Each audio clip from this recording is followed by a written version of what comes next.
नमस्कार प्यारे विद्यार्थियों। आज हम अपनी राजस्थान अध्ययन सीरीज़ का दूसरा पार्ट करने जा रहे हैं। आशा करता हूँ इससे पहले वाला पार्ट आप लोगों के लिए ज्ञानवर्धक रहा होगा। तो आइए अब हम आगे बढ़ें बिना अपना समय बर्बाद किए, राजस्थान की प्राचीन सभ्यताओं की जानकारी लेते हैं। तो राजस्थान और राजस्थान में प्रस्तर युग। राजस्थान में आदि मानव का प्रादुर्भाव कब और कहाँ हुआ, यानी राजस्थान के अंदर आदि मानव कब से रहने लगा, कहाँ रहा, उसके क्या क्रियाकलाप थे, उस समय के लिखित इतिहास उपलब्ध नहीं है। परंतु प्राचीन प्रस्तर युग के अवशेष अजमेर, अलवर, चित्तौड़गढ़, भीलवाड़ा, जयपुर, जालोर, पाली, टोंक आदि क्षेत्रों की नदियों अथवा उनकी सहायक नदियों के किनारे से प्राप्त हुए हैं। चित्तौड़ और इसके पूर्व की ओर तो औजारों की उपलब्धि इतनी अधिक है कि ऐसा अनुमान किया जाता है कि शायद यह उस समय का उपकरण बनाने का कारखाना रहा हो या प्रमुख केंद्र रहा हो। लूनी नदी के तटों में भी प्रारंभिक कालीन उपकरण प्राप्त हुए हैं। राजस्थान में मानव विकास की दूसरी सीढ़ी मध्य पाषाण एवं नवीन पाषाण युग है। आज से हजारों वर्षों से पूर्व लगातार इस युग की संस्कृति विकसित होती रही।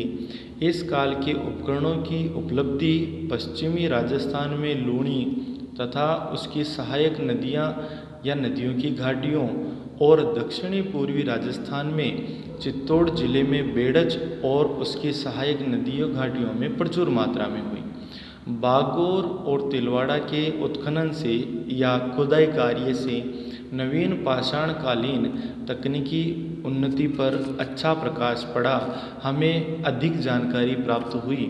इनके अलावा अजमेर, नागौर, सीकर, झुंझुनू, कोटा, बूंदी, टोंक आदि स्थानों से भी नवीन पाषाण कालीन उपकरण प्राप्त हुए हैं। नवीन पाषाण युग में कई हजार वर्ष गुजारने के पश्चात मनुष्य को धीरे धीरे धातुओं का ज्ञान हुआ। आज से लगभग 6000 वर्ष पहले धातुओं के युग को स्थापित किया जाता है। माना जाता है कि आज से 6000 वर्ष पहले धातुओं का युग शुरू हुआ, परंतु समयांतर में यानी जैसे जैसे समय बीता, जब तांबा और पीतल, लोहा आदि का ज्ञान आदि मानव को हुआ तो उनका उपयोग औजार बनाने के लिए किया गया। इस प्रकार धातु युग की सबसे बड़ी विशेषता यह रही आदि मानव के लिए कि खेती और शिल्प कार्य आदि कार्यों में उसको संपादन के लिए अधिक सुविधा हुई, अधिक सरल हुआ कार्य, और धातु से बने उपकरणों से वह अपना कार्य अच्छी तरह से करने लगा। अगली सभ्यता है विद्यार्थियों कालीबंगा। कालीबंगा यह सभ्यता स्थल वर्तमान हनुमानगढ़ जिले में है, सरस्वती और दृष्टि नदियों के तट पर, जिसका आयुकाल या जिसके बारे में पुष्टि करते हैं लगभग 2400 से 2250 ईस्वी पूर्व की संस्कृति मानी जाती है कालीबंगा। कालीबंगा में मुख्य रूप से नगर योजना के प्रमाण मिले हैं और नगर योजना भी 2 टीलों के रूप में प्राप्त हुई। इनमें पूर्वी टीला नगर टीला है, जहां साधारण बस्ती का मतलब विद्यार्थियों, साधारण किसान और छोटे मोटे व्यापारी या कार्य करने वाले कारीगर। पश्चिमी टीला दुर्ग टीले के रूप में है। दोनों टीलों के चारों ओर भी सुरक्षा प्राचीर बनी हुई है, सुरक्षा की दीवारें बनी हुई थी।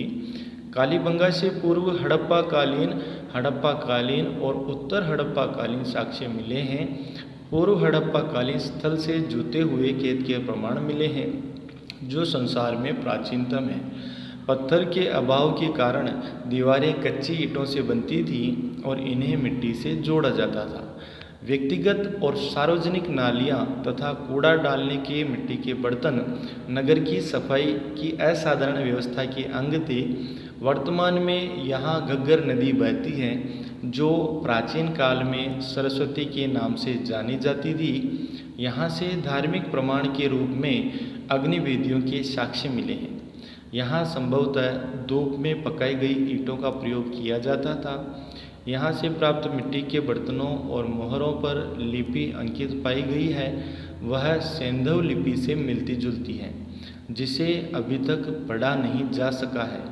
कालीबंगा से पानी के निकास के लिए लकड़ी व ईंटों की नालियाँ बनी हुई मिली हैं।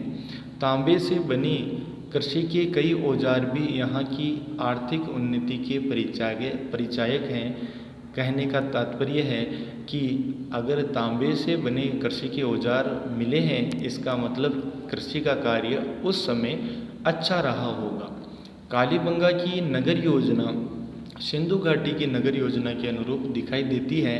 कालीबंगा के निवासियों की मृतक के प्रति श्रद्धा और धार्मिक भावना को व्यक्त करने वाली 3 समाधियाँ मिली हैं। दुर्भाग्यवश ऐसी समृद्ध सभ्यता का ह्रास हो गया, जिसका कारण संभवतः सूखा, नदी मार्ग में परिवर्तन इत्यादि माने जाते हैं। अगली सभ्यता है आहड़। वर्तमान उदयपुर जिले में स्थित आहड़ दक्षिणी पश्चिमी राजस्थान का सभ्यता केंद्र था। यह सभ्यता बनास नदी सभ्यता का प्रमुख भाग थी। ताम्र सभ्यता के रूप में प्रसिद्ध यह सभ्यता आयड़ नदी के किनारे मौजूद थी। इसी वजह से इसे आहड़ सभ्यता का नाम दिया जाता है। यह ताम्रवर्ती नगरी अथवा धूलकोट के नाम से भी प्रसिद्ध है। यह सभ्यता आज से लगभग 4000 वर्ष पूर्व बसी थी। विभिन्न उत्खनन या खुदाई के स्तरों से पता चला कि बसने से लेकर 18वीं सदी तक यहाँ कई बार बस्ती बसी और उजड़ गई। ऐसा लगता है कि आहड़ के आसपास तांबे की अनेक खानों के होने से सतत रूप से इस स्थान के निवासी इस धातु के उपकरणों को बनाते रहे और उसे एक ताम्र युगीय कौशल केंद्र बनने का सौभाग्य प्राप्त हुआ। 500 मीटर लंबे धूलकोट के टीले से तांबे की कुल्हाड़ियाँ, लोहे के औजार, बांस के टुकड़े, हड्डियाँ आदि सामग्री प्राप्त हुई।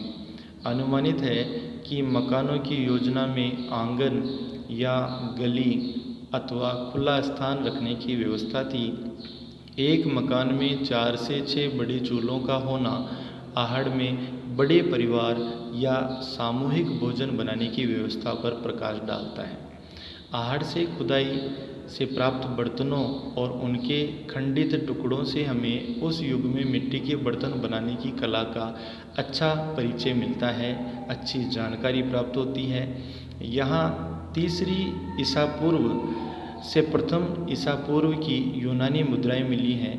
इनसे इतना तो स्पष्ट है कि उस युग में राजस्थान का व्यापार विदेशी बाजारों से भी था।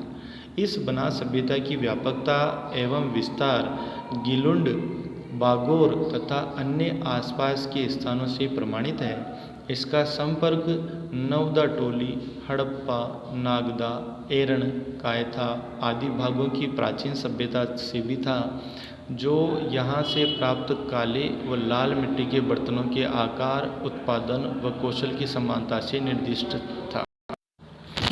तो आज इस वीडियो सीरीज में हम आहड़, कालीबंगा और कुछ प्राचीन सभ्यताओं के बारे में जानकारी कर पाए। हमारी ये वीडियो सीरीज सतत चलती रहेगी और हमारा प्रयास आपके साथ रहेगा कि आपकी तैयारी अच्छी होती रहे। अगर हमें और हमारे प्रयास को आप बढ़ाना चाहते हैं तो हमें अपने कमेंट से बताएं और अपने सभी दोस्तों को बताएं कि हम इस वीडियो सीरीज को लगातार चलाते रहेंगे और आपको एक अच्छी तैयारी के मुकाम पर लाकर ही रहेंगे। इतना ही कहूँगा। धन्यवाद। जय हिंद, जय भारत।